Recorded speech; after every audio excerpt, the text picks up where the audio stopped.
Okay. Welcome, councillors and staff. I want to thank everyone for coming here early for 4 o'clock and for the working session. So I'll go to the clerk to identify any items to add or delete. Thank you, Your Worship. There are no items to add or delete. Thank you. Then look for a mover and seconder that the agenda for the committee of a whole working session held on July the 12th, 2021 be confirmed and circulated. Moved by Councillor McLeod, second by Councillor Jebb. All in favor? Thank you. If anyone got a precarious interest, you can claim it now or when the item comes up. First item is WS1, Transit Implementation Strategy Study. This time we have 2 people here. We have John Hubble and Angie Ning from HDR Corporate Limited. This time I'll hand it over to John. Welcome, John. Thank you. Thank you very much. Today is an interesting day, I think.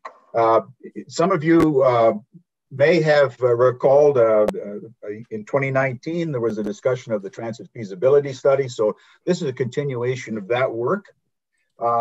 What we have today is I'm hoping to get through a presentation in under 20 minutes. Basically give you an overview of what's both in the staff report, but also what is in our HDR report, which we submitted, and the Transit Implementation Strategy Study. So next slide, please. Oops. There we go. That's just the table of contents. So I think we can just move on from there. Yeah. So the Transit Implementation Strategy Study, it really tries to build a roadmap to guide the development of an initial transit service for the town. And it builds on the policy direction from the town's official plan and the decisions that council made in the 2019 transit feasibility study. And it's really talking about all of the components that you need to be successful if you want to start a transit service. Next slide, please. So just a flashback then to the 2019 transit feasibility study. Council at that time recommended or approved Route B2, which is a scheduled fixed route service connecting Alliston, Beaton, and Tottenham. They recommended that we work closely with Simcoe County, and we have met with Simcoe County and stayed in contact with them.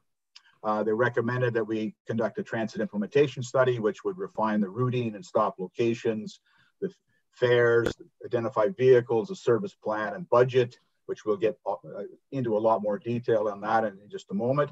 And we'll investigate potential capital and operating funding programs from different levels of government and review alternatives for accessible transportation and on-demand service. So that's really what we have up before us. Next slide, please.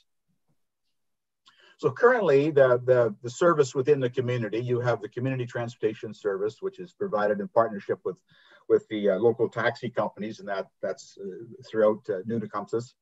And then the Community and Home Assistance to Seniors program, or CHATS, is a program available for an accessible service available throughout the region, and it is widely used within the community. And then the County of Simcoe has started their Links Route 5, which goes from Alliston through Beaton on to Bradford.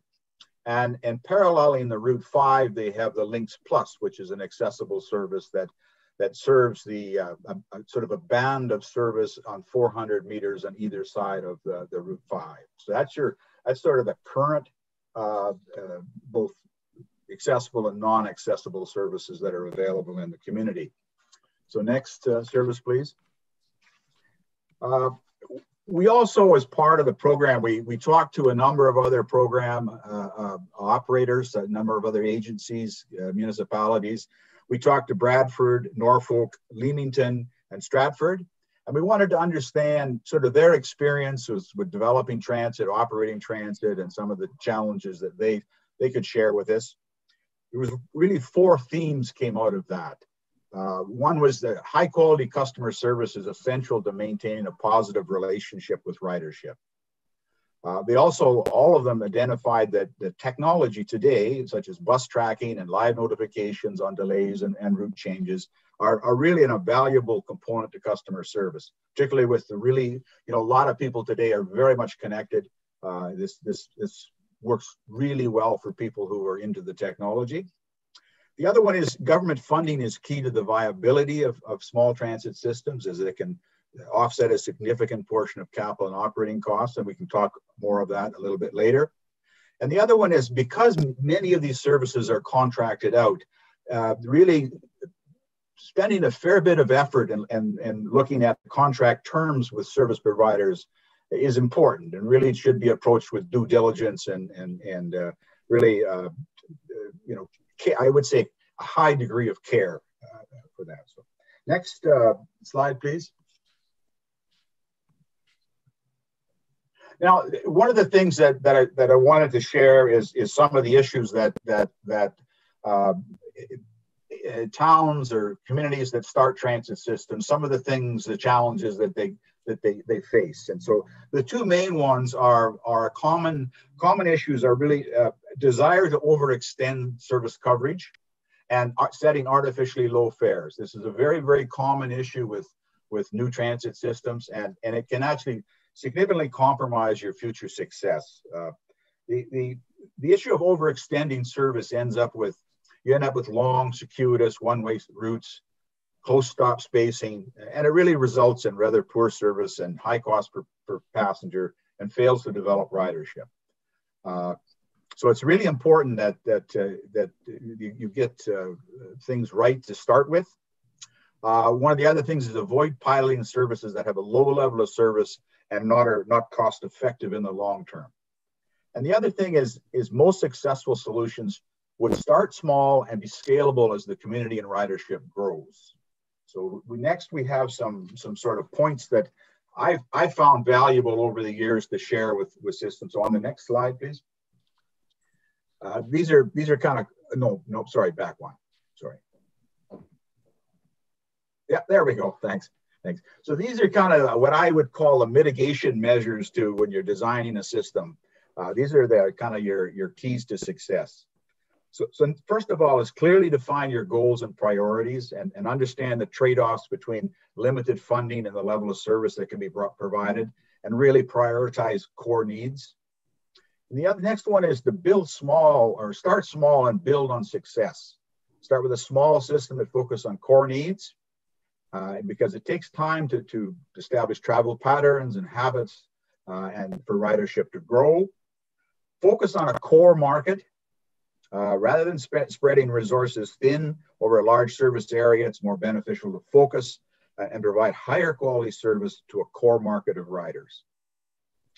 Integrate transit with land use and active transportation.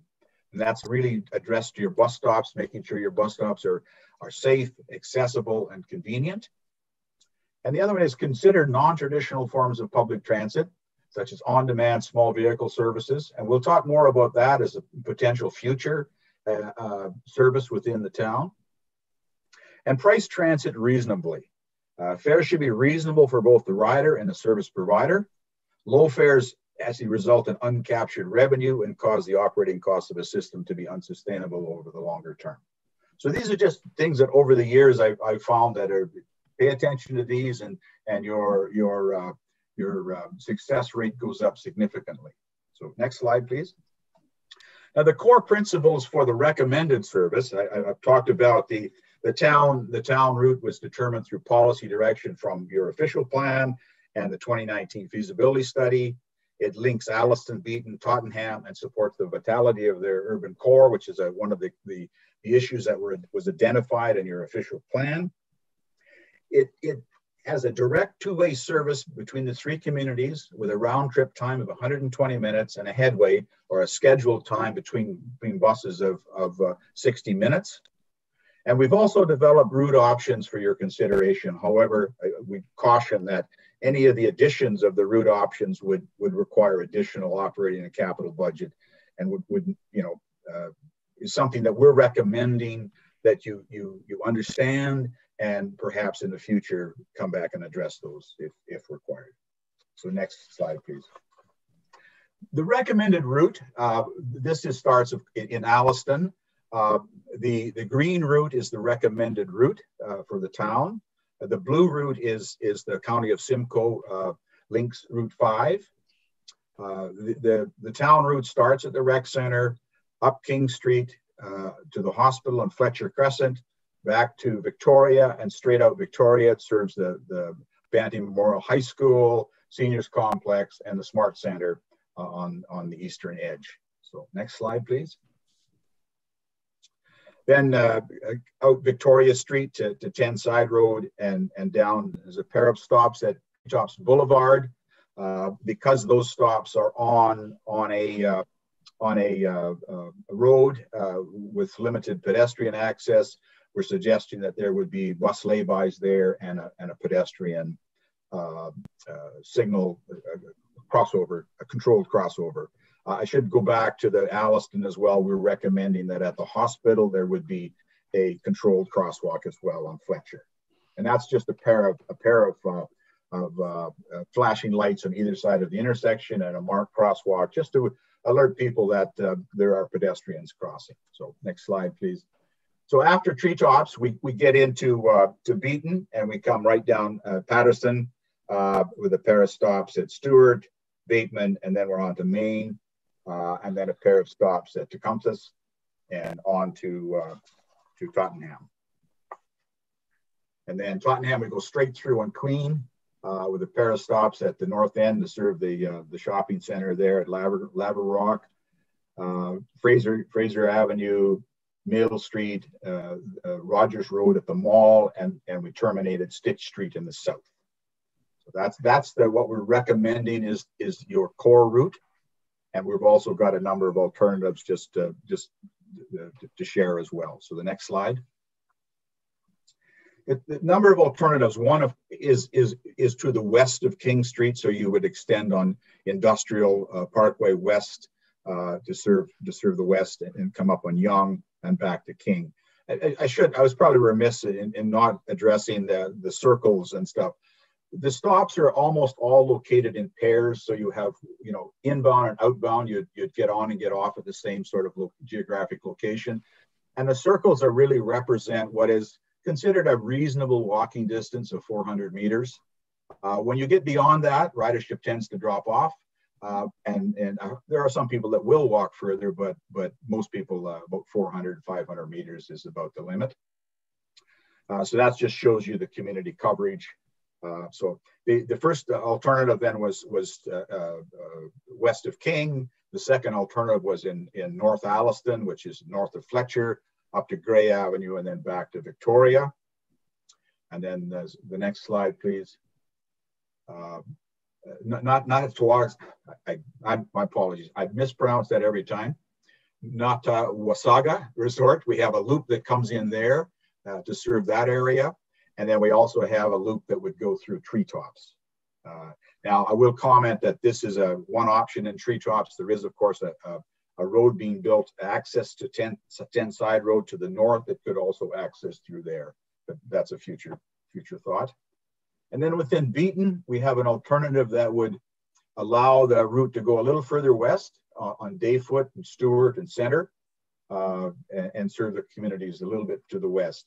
I will comment that Center Street is probably not ideal for transit operations, just the geographic nature of the roadway, but it would provide greater coverage to the west side of Beaton.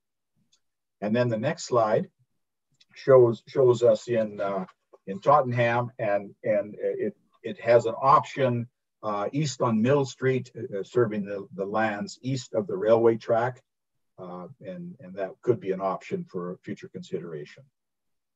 So that's the route options, the recommended route options, and the possible option or alternatives or additional service areas. Next, please. So this just as a summary is the run time would be 120 minutes, be 2 buses, be a 60-minute headway. Just to put that into perspective is that 60 minutes sounds like a long time. If you got on a bus in Victoria in sort of downtown Alliston and you were traveling to Tottenham, that would be about 35 minutes from the center of Alliston to the center of Tottenham. 35-minute trip one way. The service hours we're suggesting would be from 7 in the morning to 7 at night, weekdays and Saturdays. And we selected those times so that you could board a bus in Alliston and go south to Tottenham and arrive before 8 o'clock, or vice versa. You could board a bus in Tottenham at 7 and you could be into Allison before 8. So just as a, we also developed a sort of a tentative schedule, and we looked at school bell times and things like that just to see how they would interact. Operational hours is 13 hours per day. That's 12 hours of what we call revenue server operation, plus some deadhead to and from the garage, for about 7,800 hours of operation per year. 36 stops round trip, and as commented earlier, they're located in pairs along the route. So next slide, please. The fares and revenue, we're recommending a base fare of $3 in 2023. Within and between each of the urban centers, with the exception of Alliston to Tottenham, would be $6.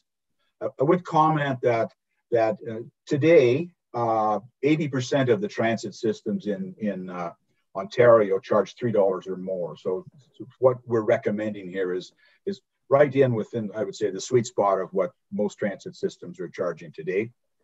We're estimating that once you get into full operation, your first full year, you'll carry about 51,000 passengers within the 3 urban areas. That's probably 7 passengers per bus service hour. And I would just make kind of an editorial comment on that. When I do these studies, I like to be conservative in the ridership estimates. I don't think I serve you well by giving you an overly positive recommendation on what your revenue and ridership might be. It just sets you up for disappointment in the future. So I like to have a fairly conservative ridership and then build on that as we go forward.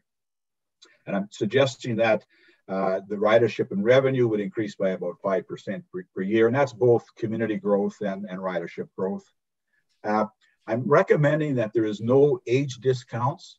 As you can appreciate, it's quite common in the transit industry and many others that there's discounts for seniors and discounts for children, etc. I don't usually recommend those. I like a flat fare. Now, with the exception of low income, there are people in every community that cannot afford transit, regardless of what the fare is. And I always feel that the best solution to address that is a low income fare program addressed at those that need it, rather than lowering fares for everyone in the community.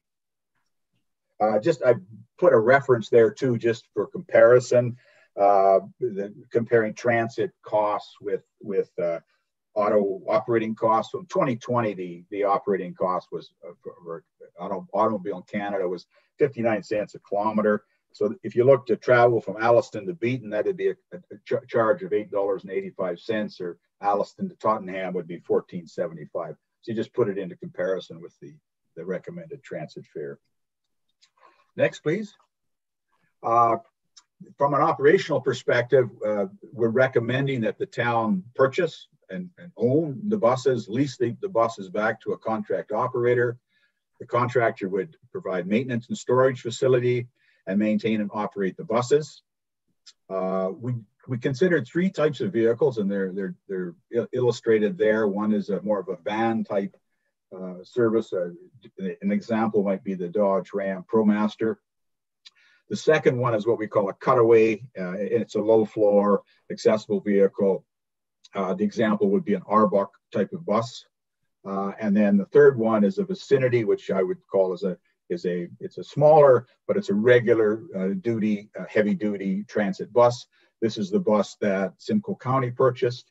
And we are recommending that for your service, that you consider the vicinity type bus, and you purchase 2 for revenue service and 1 spare. And it's also recommended that the town maintain responsibility for bus stop maintenance. Just a comment on the vicinity bus. I think it's a very good, robust bus. And one of the issues with this is the van type service and the cutaway bus are typically best used in areas where I would say demand is a little bit less. Perhaps they're not doing as many miles. a day or a year, and the service cycle is less intense. Your town route is it's quite long. It's a lot of highway road driving. I think you'd be well served by having a bus that's a bit more robust than either the van or the cutaway type of bus. Now, the other issue, next slide, is in some smaller communities, when you go to contract for an operations and maintenance contractor, sometimes they are reluctant to actually, either reluctant or they can't provide a storage facility. So we just provided as a provisional item, just identified that if your O&M contractor is unable to provide a bus maintenance facility, the town may wish to construct and own the facility, lease it back to a contractor. We're suggesting the facility would ideally be located in Alliston at the north end of the route. And just from a building footprint, I think you'd need a site of about 1.8 acres and about 1,500 square meter building. Could maintain and store four or thereabouts buses. The facility would cost about 2.9 to 3.4 million. So that's we're just identifying that, because I believe when the county went to contract for their link service in Alliston to Bradford, the contractor could not provide a maintenance facility. So they are, I think, storing the buses. I'm not sure where, but it's not local. So next slide, please. We'll get into more details on the financial and the implementation plan, but the recommended route will require, of course, an initial capital budget. We're suggesting it's about 1.7 million in 2022 and an operating budget about 1.2 million in 2024. And then there are grant funds that may be used to lessen the budget impact, and staff can identify some of those. And then Councillor Swainsberg, you commented on the implementation plan and how difficult it was to read. So I'm just commenting that we did include an implementation plan. There's a spreadsheet in there that listed all of the sort of steps and the timing that you may want to consider as you sort of implement a new transit service. So my apologies if that was hard to read. It should have probably been a little bit bigger. Next slide then. There are the grant programs, and these are grant programs that you're actually receiving now: the Federal Gas Tax Fund, the Provincial Gas Tax Fund, Ontario Community Infrastructure Fund, and then the federal government some months ago identified a federal rural transit fund. And then just today, the federal government announced a new program called the Permanent Transit Fund, a $3 billion program that would commence in 26 to 27. And there's not a lot of details on it, just as there was no details on the Federal Rural Transit Fund. But I'm thinking what it is they're trying to merge the Federal Gas Tax Fund, the Federal Rural Transit Fund into one fund. So I think it'd be important to get more information on that as it becomes available. So next slide, please. The capital budget. And there's also attachment to your staff report that goes into it in considerable detail. I just wanted to maybe point out the things that we identified in the capital budget. Of course, our buses, onboard systems, which are fare boxes, radios, GPS systems, and some security. Bus stop infrastructure, we're constructing 36 concrete pads. The treetop laybys, northbound and southbound, pedestrian crossovers at the hospital and at treetops. And then we're suggesting that in the second year of operation, you consider implementing some shelters at not all stops, but about half your stops. And then a maintenance truck for the maintaining of the bus stops in terms of maintenance, waste removal, snow removal, ice, etc. And then a fuel tank at a transit garage. The other thing, next slide, please. I just wanted to flag as well, just to alert. I mean, you've got a significant amount of capital initially to start the system, but it will require some renewal as you go on. I've identified a stream of cash here for bus stop infrastructure. That's just regular maintenance and stuff over the years.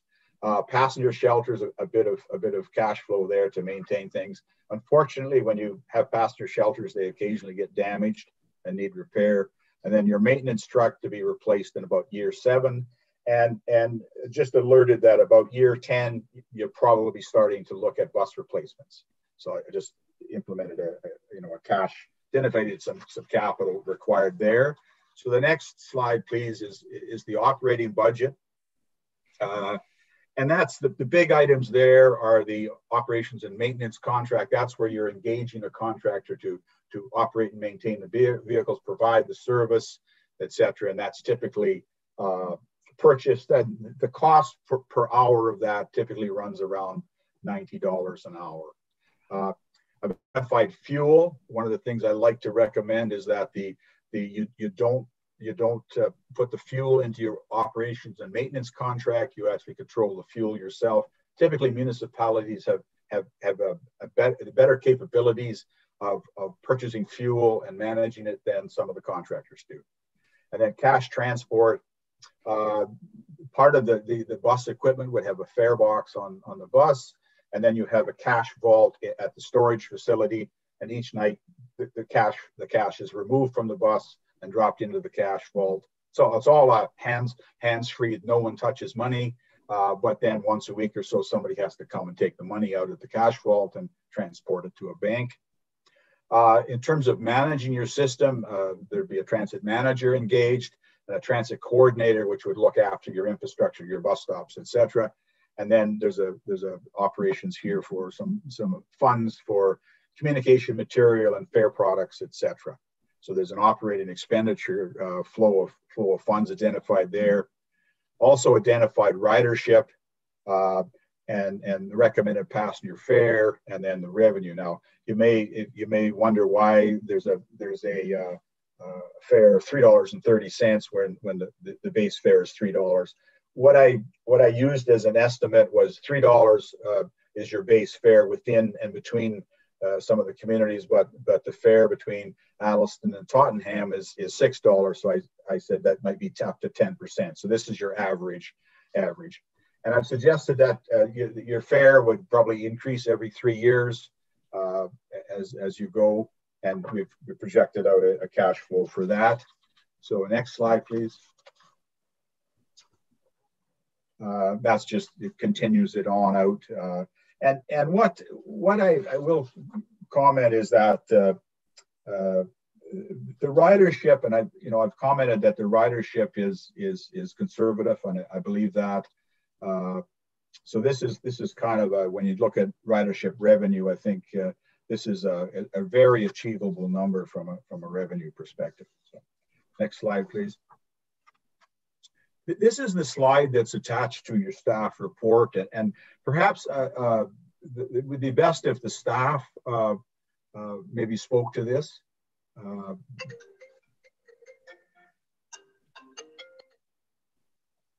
Sorry about that. And I'm not sure who from the staff wishes to speak, but I would go to Ms. Bedford.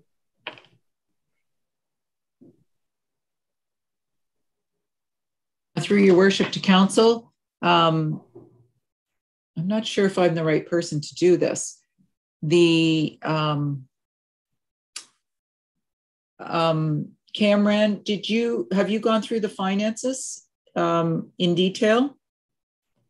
These are grants that are available to us, but we've had a conversation about these, the funding, because some of the grants we've already allocated to other projects and we're using on a continual basis. So the reason the report was written to indicate that we would talk about the finances through the presentation of the long-term financial plan is there are many moving parts here in a transit program. There's the discussion we're going to have about the capital and how we're going to fund the capital. There's discussion about the level of operating costs and how we would fund them. And if we, are we going to trade off other capital programs in order to assist with this program? And the example of utilizing grants for this area is a prime one. Are we willing to move a grant that we're currently using for our roads program into the transit program? Possibly we are, possibly we're not. We do believe there is some new dedicated grant money available for specifically for transit that we've, the 125 that you're seeing is the allocation that we used to use for our existing transit program, which was the taxi service. So that's a reasonable allocation there. But when we get down to the bottom section of the capital in 2022 and we see the 1.65 million and the 575 million, these are questions that council would have to address. Is this money available? Is it new money? Or is it being reallocated from existing grant programs? So that's my response to this particular slide. Thanks, Lori. I'll maybe just address the ridership statistics at the bottom. Just this is perhaps a continuation of my comment in terms of the ridership. You can see that the subsidy per rider actually decreases over time. Just to put that into perspective, when you look at all small transit systems in Canada, that is all of the transit systems in communities under 50,000 population, they would have on average a revenue cost ratio of 31%. And you can see that the bottom there, it's showing that it would be 22% in the recommended cash flow here. And then the subsidy per rider on the table before you is $13.76.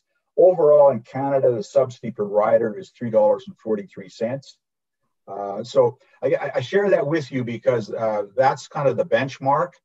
And I think that's would be your target over time in terms of trying to move towards those numbers. But as you're starting a new system, as I commented before, this is a conservative approach, but it does show that the subsidy per rider is decreasing over time. So next slide, please.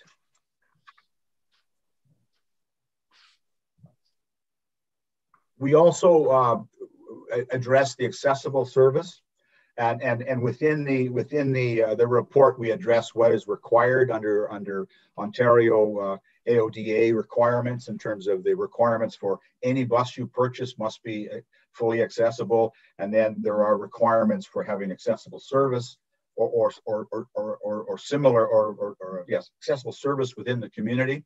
So when we look at scenario one, which is your current program, business as usual, you have the community transportation service, which is not accessible, but you have the chats, and you have the Simcoe County Links Plus, which is accessible.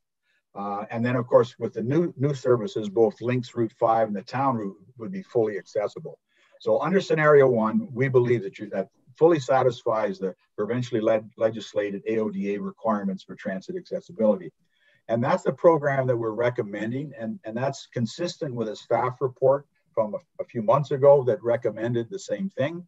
But for consideration in the future, we're suggesting that there could be an accessible taxi service option, which you could utilize local taxi companies to provide accessible service. This is done in many communities.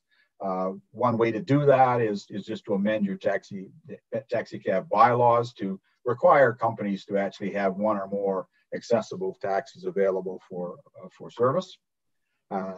That has been commented before, gets a little pushback sometimes from the taxi industry, but that has been successfully implemented in a number of communities. And then the scenario three is implementing a fully accessible service. This is running your own vans and or accessible taxi type operations. And this is very similar to the Links Plus service, which of course requires significant budget, etc. Now, the next slide was another area we were asked to look at. So next slide, please. Sorry. And you may recall that when the 2019 transit feasibility study was at council, there was discussion of on-demand, and we were asked to sort of keep our eye on this and to see how it what role it may play in the community. So we actually went and we reviewed Innisfil and York Region, both of which have types of on-demand models. We also talked with a firm called Driver's Seat, which is a contract operator that's active in many communities. And what we believe is that on-demand may play a role in your community, but what we'd recommend is that you implement the core route and get it operating for a period of time, and then consider on-demand service for those areas that are beyond walking distance to your core route. And it would act as a service within more sparsely developed areas, or act as a feeder to your core route. But we were suggesting that that be a future consideration. So next slide, please. And this is just the summary of the recommendations. So I will go pretty quick through this. Recommended route is a basic two-way route connecting the three communities. 120 minutes, 2 buses, 60-minute headway. 6-day-a-week operation for 12 hours a day. Bus stops be 36 bus stops.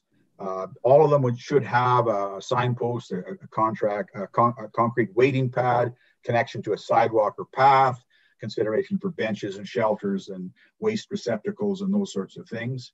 And then at a couple of stops, we're suggesting that you'd have a type C PXO ped crossing protection at hospital and treetops, and then northbound, southbound bus laybys at the treetop stop. Recommended bus would be a 30-foot vicinity or equivalent. These would hold 17 seated passengers, 2 wheelchair positions. They're fully AODA compliant, and you require 3 buses. The town would own the buses leased to a contract operator. Hopefully the contract operator can provide a maintenance storage facility, and the town would maintain the bus stops. Basic fares of $3.06 for $6 for the inter-community, no discount for age, and could develop a low-income subsidy program.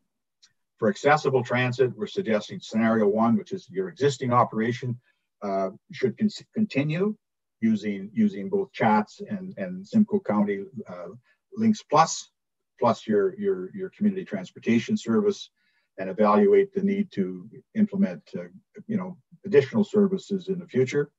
And then we've talked about the finances.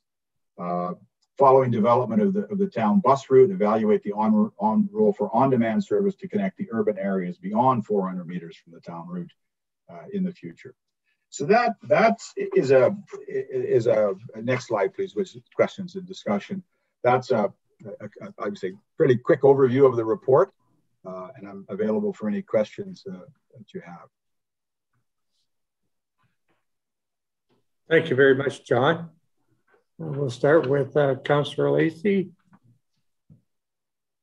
Thank you, Your Worship. Couple of just quick questions I noticed in that.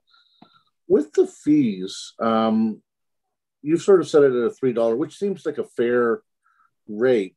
The only thing is we'd be competing, it looks like, from the Alliston to Beaton with the link system, which is like a $2. So it's kind of like you're at competing odds with a cheaper vendor. Yes. Well, I wonder why the county went with $2, because they're most of the systems in Ontario are at $3. But the other comment I'd say is, if you look at the route, the county route, starts at the rec center, goes up King, and then kind of comes down Victoria, and then goes down. It only goes partway. I guess what I'm trying to say is only goes partway through the community. So your town route would have a lot greater accessibility to people, provide greater service to people. So I think, yes, some people might be attracted to the $2, but there's a lot of the community is not accessible to the county route. Sorry, Your Worship? I was just wondering, did you factor that into your estimates? The fact that some of the riders in there? Yes, yeah. Okay, and as I said, we developed a fairly conservative ridership estimate. Okay, thank you, Deputy Mayor. Thank you, Your Worship. Through you, please. Did you have any discussions or did you meet with the county to see if there was any opportunity to interlink the two systems? More importantly, to make sure that we don't overlap the two services, or if there's a way we could partner. We met with the county and had a good discussion with them, and I also believe that the town staff have had additional conversations with the county, and I think at the moment we're all rather comfortable that they are two distinct services. They serve two different functions. You know, I believe in the future there should be additional ongoing conversations with the county, because I believe that in the future there may be opportunities to better integrate the services. Thank you, Your Worship. If I may, did you look at the opportunity to purchase a bus to service Tottenham to the Beaton and join up with the links as an option? Yes, if you back in the feasibility study in 2019, that was one of the options that was looked at. Was actually two routes, one from Alliston to Beaton and another one from Tottenham to Beaton, and then use the county route as kind of a connector. The unfortunate thing is that creates a lot of transfers, and transfers can work if the vehicle frequencies are rather low, but these routes are operating at 60-minute headways, so it's very difficult to get any kind of a decent transfer between the two routes. Well, thank you, Your Worship. I'm almost done. I just know the province is undertaking a transportation review for the Greater Golden Horseshoe area, and of course the MCR study is going on that will be presented in July. Was any consideration given to these reports that will be coming out? Yes, I mean, we're aware of those studies, and of course the town is doing your transportation master plan as well. But okay, my last one, Your Worship. I was just looking at the rate of pay. You're suggesting a transit manager would make $160,000 a year? I'm not suggesting that. That is a number that came from your staff. That came. That number came from our staff. Oh, okay. Thank you, Your Worship. Thank you, Councillor Noah. Thanks, Your Worship. John, you mentioned that the town should buy the buses and lease it back to the contractor. Is that correct? Yes, yes. Okay, why would the town purchase the buses and lease it back to the contractor? I'd like to see the contractor have the whole thing on a contract basis. Let the contractor supply the bus. That way he pays the insurance, all the repairs and everything. Wouldn't it be cheaper that way? One of the issues is more strategic. What I've learned over the years is if the contractor owns the buses and then the end of your contract, you're coming up to retender your contract, you're at a disadvantage because you don't have the vehicles, the contractor has the vehicles. So it's very difficult to have a bid that would open it up to other operators. You're kind of constraining it. Cost-wise, I don't think it makes a lot of difference. I mean, the cost of the bus is the cost of the bus, and the insurance is the insurance. I think it makes better sense for the town to control that. Okay, thank you, Councillor Noah. Supplementary, and you figured out 7 passengers per hour at $3. Like that's $21 an hour. You couldn't even get a guy to drive a bus for $21 an hour. So I don't know where the rest of the money would come from. Like if you base it on a 10-hour day, like you're making $210. It doesn't make sense per hour. It doesn't make sense to me. You go through more in fuel than you would. There is not a transit system in the world that makes money. So that's when you go back to the operating budget, you'll see that there is actually an ongoing deficit forecasted. Oh, okay. And my last question is, as the deputy mayor hit on, was the transit manager $168,000 plus you got a coordinator at $50,000. Like you got $220,000 just for 2 people. Like that's a lot of money to run 3 or 4 buses, as far as I'm concerned. Thank you. Thank you, Councillor Foster.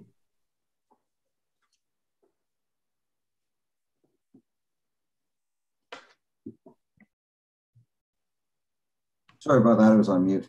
Through you to Mr. Hubble.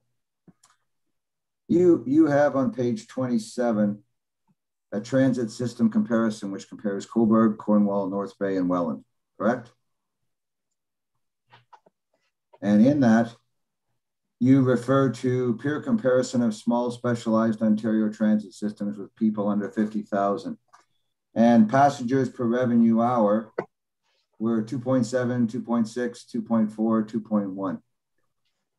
Now, I believe, so I'll ask you the question first, is that the same comparison to our 7 passengers per hour? Am I comparing apples to apples yes, here? That's would be the comparative number.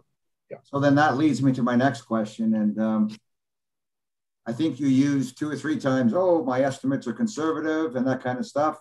And I look and go, conservative estimates, 7 passengers per hour, which is 3 times the average of other systems that are operational.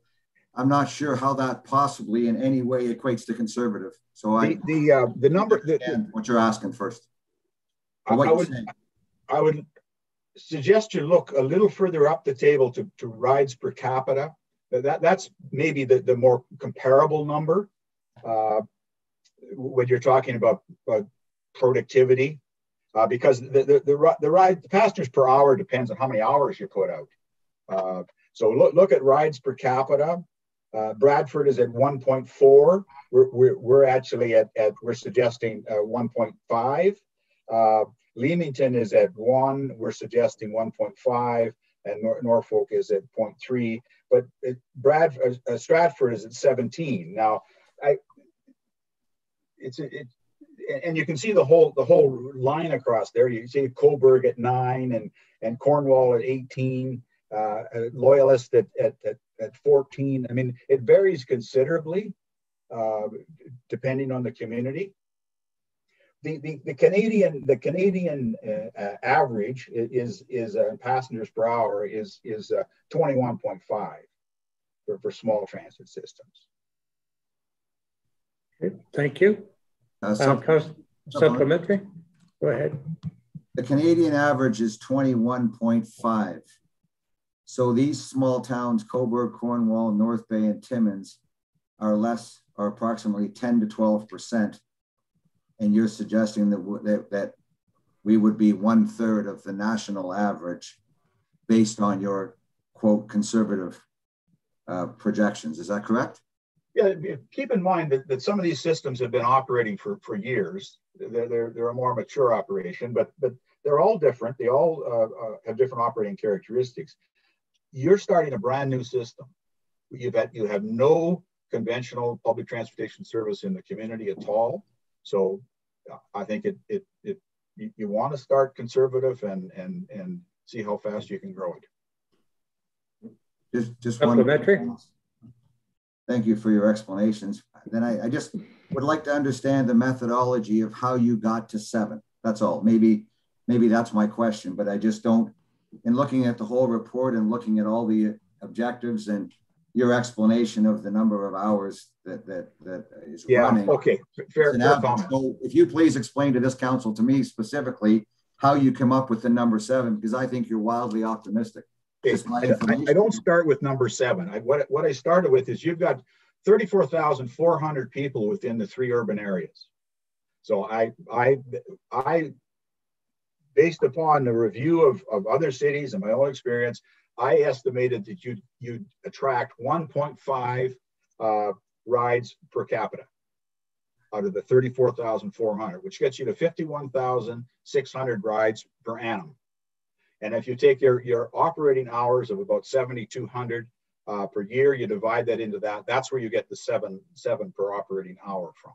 But that's not how I developed the number. I developed the number on the population and the rides per capita in that population base. And I used 1.5 rides per capita. Which if you go across the number there, you can see 1.4, 9.2, 18, 0.2, 1, 13, 2.5, 31, 26, 8, 13. There's a wide range of productivity in the various communities. And it's a function of the community, a function of the type of service that they're developing. And are they new or are they old? Okay. Thank you, John. Next speaker is Councillor Mcintyre, please. Thank you, Your Worship. Through you, perhaps this is to our county rep, or perhaps Mr. Hubble, you've spoken to the county and have an answer about the county link system and the ridership that they've seen from our municipality. Do you have any numbers? I can't. I have seen some numbers. I don't know how good the numbers are, so I really can't speak on them. My belief is the numbers are perhaps a little low. Okay. Deputy Mayor, have you heard anything? Your Worship, through you? Yes. Okay, sorry, thank you.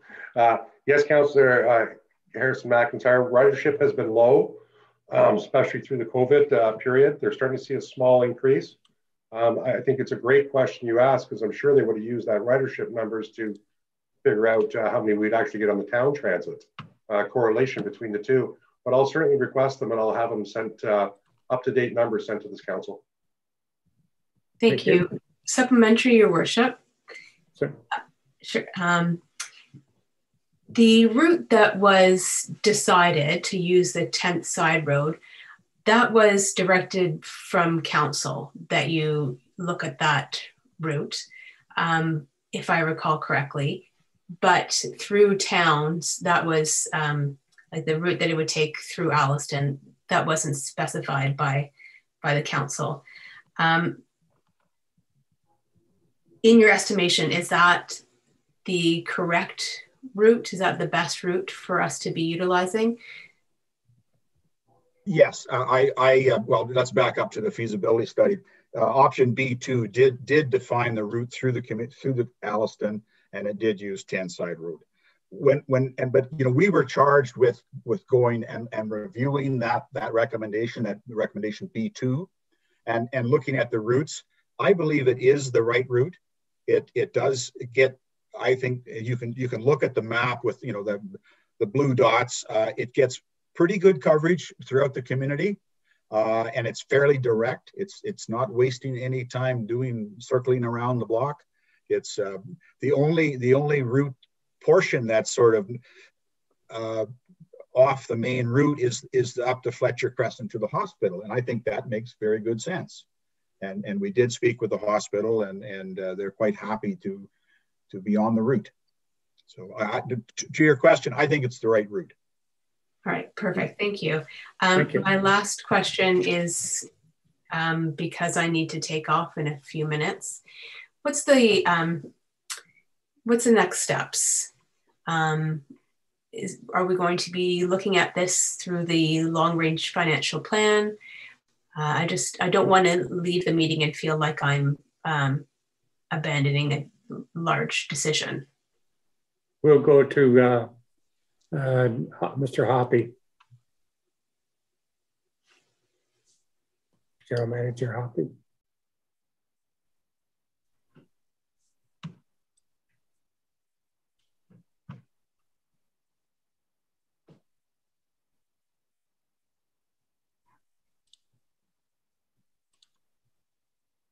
Is the CAO on?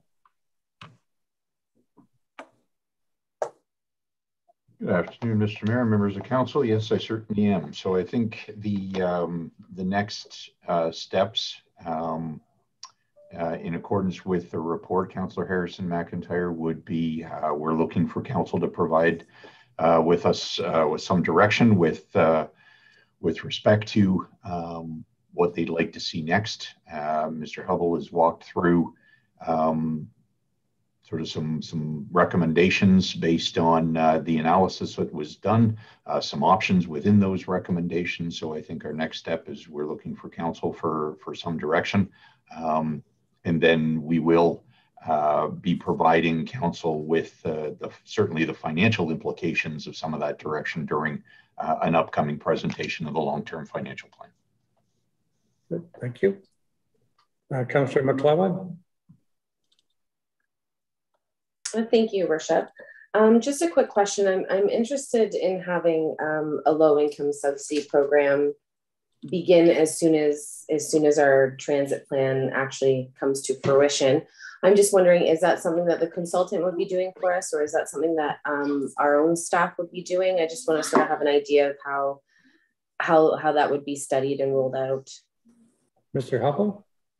Yeah, that's not within our current scope. I mean, my belief is your staff would be the ones to initiate that, and I mean, there's different models of how to do it. I think they're well within their capability of doing that, or if they wanted to consult, we could provide advice as well. But I think it's a good idea to initiate it as quickly as possible. Because there are people in the community who cannot afford, it doesn't matter what the transit fare is. My only caution with these types of programs is they should be very, I guess, tightly controlled in terms of the criteria. But that's something that your staff can advise you on. Councillor Sainsbury. Thank you, Your Worship. I think we need to look at a bus from Tottenham to Beaton, and we need to wait for the MCR from the County of Simcoe. We need to have staff advise us which programs, when we do the long-range financial plan, have already spoken for the money that comes from the gas tax fund and other things, because a lot of that's used for the projects plus for debenturing over the long term. I have followed the Lynx bus, and there's been nobody on it most of the time. I have gone and parked my car down at the NTRC, way far in the corner. Bus drivers walking around outside the bus, enjoying life, and no cars come. 2 cars were in the parking lot 2 different days that I attended to see what was cooking. And I assume they're for the staff who were working in the NTRC. Due to COVID, it wasn't open to the public. So I am concerned that it's a bit premature numbers-wise, and 123,000 income from fares and 175,000 for gas, 179 just for the one bus driver, never times 3, 2.35% increase in the taxes. That's without the normal budget to give a reasonable level of service for all other services we provide. We take it up to 5 to 6% increase in taxes. And in an election year, I don't think that's a good idea, but it's up to council. It's just that we don't have the population. Like, I'm trying to fathom that we're going to have 71,700 people ride this bus over time, and we're only going to grow till 2031 to 56,000 people. Now we may get some more growth through the MCR. So we really should wait for the MCR. We should see how this pilot project with Lynx is working through the county and what their little document will tell us when they send it to us after running the bus from Alliston to Beaton to Bradford, and go from there. And factoring in school children, when we're already paying for the Lynx bus, we're already paying for the school buses through the education tax. And if we do this, we're triplicating taxpayers' money. So I'm really concerned that it may be a bit premature till we get our zoning bylaw, we get our MZOs behind us, we get our DCs rolling again, because it hasn't been much growth due to COVID. And I am not willing to spend all of the taxes that we use for rural roads on buses. And I'd like staff to tell us what piece of property we own where maybe they could even sit or park these buses. Would it be at the JOC? Would it be on the land by the NTRC? Would it be over at the workshop on the 14th line? Like, there's a lot of unknowns before we get to saying, yes, get on the bus. So I just wanted to tell you some of my concerns cost-wise. Thank you. Thank you. Well, I don't think we have to worry about parking in your driveway, just Sainsbury. No, 21.5-foot wide road. Councillor Foster, then Councillor Jack, and Councillor Beatty. Thank you, Mayor Milne. On page 29 of this transit implementation study, it refers to the initial desire for implementing transit in a small community is commonly driven by a concern with the mobility needs of transportation-dependent individuals. We have a transit subsidy system right now. We have chats which has been referenced a number of times. I believe that those are our primary concerns at this point in time. So if there would be improvements to the existing systems, I'd be all in favor of it. But when you read this entire 79-page report and you look at the reality of the situation as compared to what I believe are certainly optimistic objectives for what it may achieve, and the idea that it will saddle the entire town of New Tecumseh with a minimum 5% tax increase over and above anything else for the foreseeable future, probably till the end of time, that I don't think there's any reason to proceed with anything more than what we've heard today, but to look at the systems that deal with our seniors and our people at risk, because they're clearly the most important, that need to move around town because they have such a reliance on those type of systems. So that would be my thoughts. Thank you, Councillor Foster. Councillor Jebb. Thank you, Your Worship.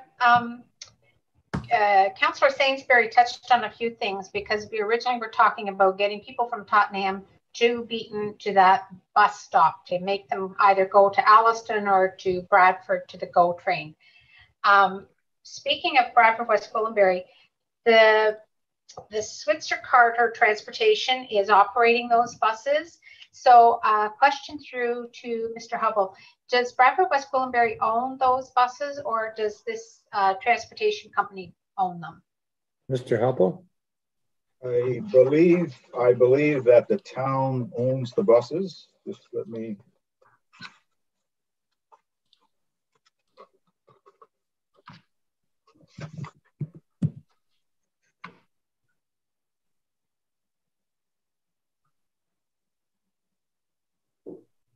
I believe the town owns, but I'm not positive.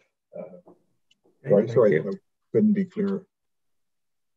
Thank you. And the other question I had was about,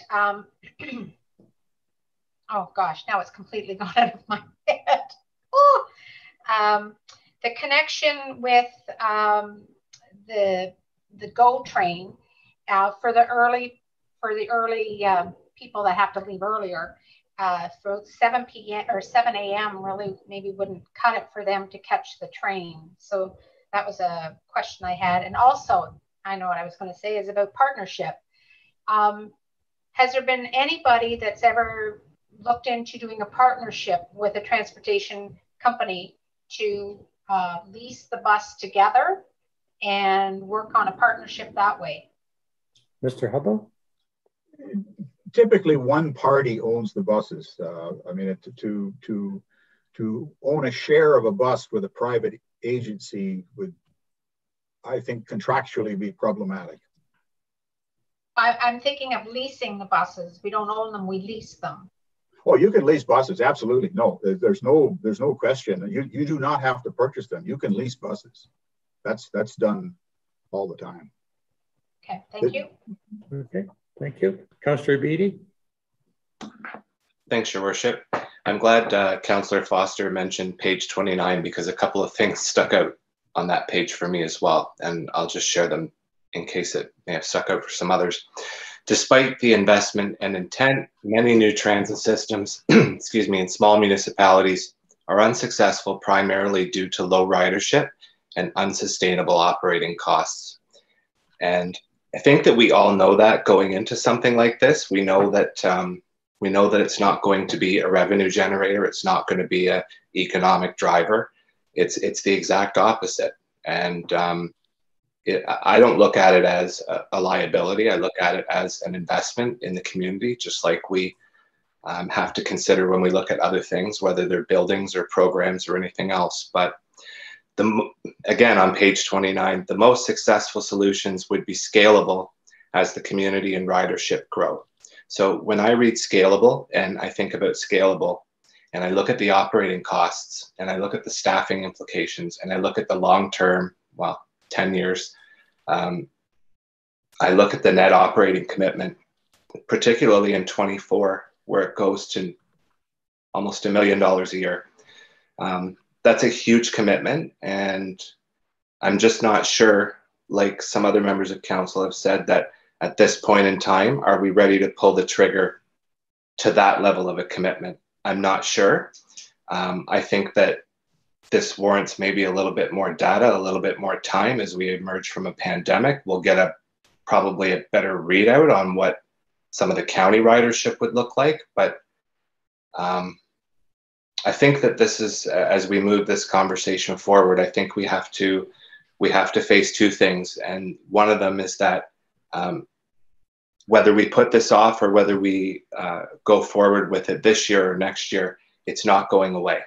And while it's not going away, just like any other project or any other responsibility, the costs only escalate. So that's a difficult balance to strike, whether you're an elected official or not, whether you're a councillor or whether you're a member of staff or whether you're a consultant working on the report.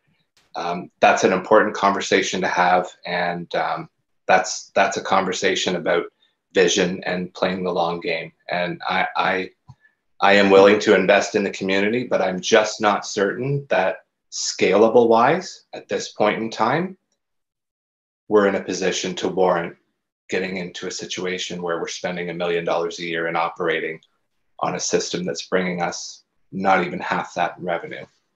That said, just a question through to John. You talked briefly about Innisfil's Uber program. What are your thoughts on that program? And do you think that what they're doing, because they're a similar municipality in population, in geography, in dynamics, do you think that what they're doing with Uber works for them and it's to their advantage? Mr. Heppel? You can answer that a number of ways. One of the concerns I have with the Innisfil project is they were initially quite successful and had a lot of rides. In fact, they could not afford it. They lost a little bit of, and I'm speaking out of turn here in terms of Innisfil, but I think they got sort of lost control of their budget and they were too successful. They had to cut back the trips. They are restricting people to 30 trips a month, which means if you were going to and from work, you could not really use the service to and from work. So it's a community service. Now Innisfil is a little different community than New Tecumseh. You have one of the reasons that I migrated to a fixed route service is you have 3 urban centers connected by direct routes. So I saw this as, I visualize this as kind of beads on a string. You've got 3 beads on this string and it works for a direct two-way service. It doesn't work for on-demand small vehicles shuttling around going from community to community. It's just a different type of operation. On-demand has its place and I've commented on that, but it's not a mainline service connecting your 3 urban centers. Thank you. Thanks, John. Thanks, John. Anyone else? Okay.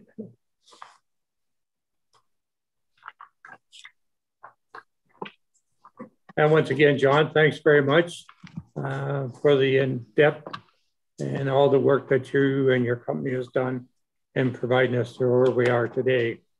And in saying that, I have a mover and a seconder that the report of ING 2021-27 be received, and further that the Transit Implementation Strategy Study Report as prepared by HDR Corporation Limited, dated June 2021, including as attachment number 1 to report to ING 2021-27 be received, and further that the presentation by John Hubble of HDR Corporate Limited in support of the Transit Implementation Strategy Study be received, and further the staff respectfully seek direction of council with regard to a transit service level solution, and further the staff be directed provide council with a financial consideration during the upcoming presentation on the long-term financial plan. A mover and a seconder, please. Question, Councillor Noah? I move it, Your Worship. Oh, I'm sorry. And Councillor Beattie? Seconder? All in favor?